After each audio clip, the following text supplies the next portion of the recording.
melakukan monitoring rehabilitas dan pengurangan PKM, yaitu yang pertama adalah pengendalian standar uap, mengoptimalkan bahan bakar, dan mencegah kesulitan pabrik.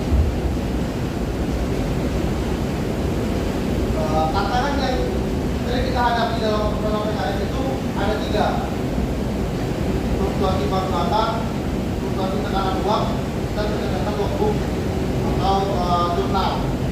Nah, fluktuasi bahan bakar ini seringkali rasio cangkang dan perahu itu atau fiber itu tidak maksimal sehingga pembakaran itu terjadi sempurna.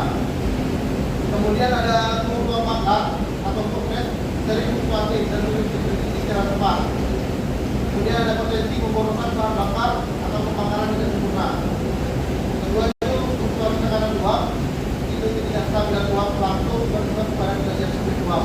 Artinya ketika tekanan turun, jadi itu menjadi tulis dan berkurang dan kecepatan turbin juga berkurang. Selanjutnya itu penyelesaian pengalaman melempung, yaitu ada tekanan, suhu, dan water level di atas dalam 2 jam. Nah, ini seringkali tidak dicatat secara real. Nah, apa yang harus kita lakukan untuk mentransformasi digital logbook dan telemetri sensor?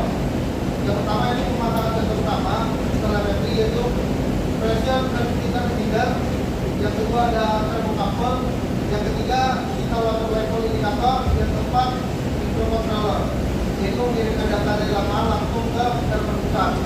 Yang kedua ada digital logbook dan central dashboard yang berisi tentang input digital yang lebih mudah dari HP ke input. Jadi lebih memudahkan kita dan menghemat penggunaan data. Kemudian juga ada grafik trend real time, peringatan dini atau notifikasi otomatis saat parameter mendekati ambang batas kritis. Yang selanjutnya itu penyimpanan terpusat itu data ke tempat terakhir informasi storage. Artinya ketika kita mau melihat story sebelumnya, kita bisa tahu apa-apa saja yang harus kita lakukan di kemudian hari.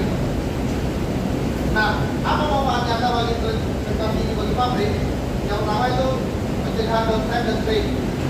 Deteksi dini ini bisa memprediksi suhu atau tekanan sebelum terjadi trade. Otomatis bisa mencegah kerugian olah atau downtime.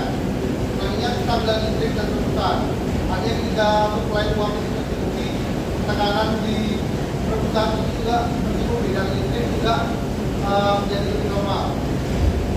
Kemudian ada efisiensi bahan bakar, yaitu teroptimalnya rasio bahan bakar penggunaan cangkang dan fiber dalam proses pembakaran di furnace.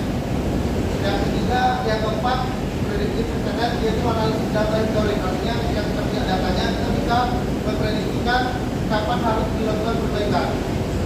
Nah, apa langkah implementasi dari pilot project ini atau feedbacknya?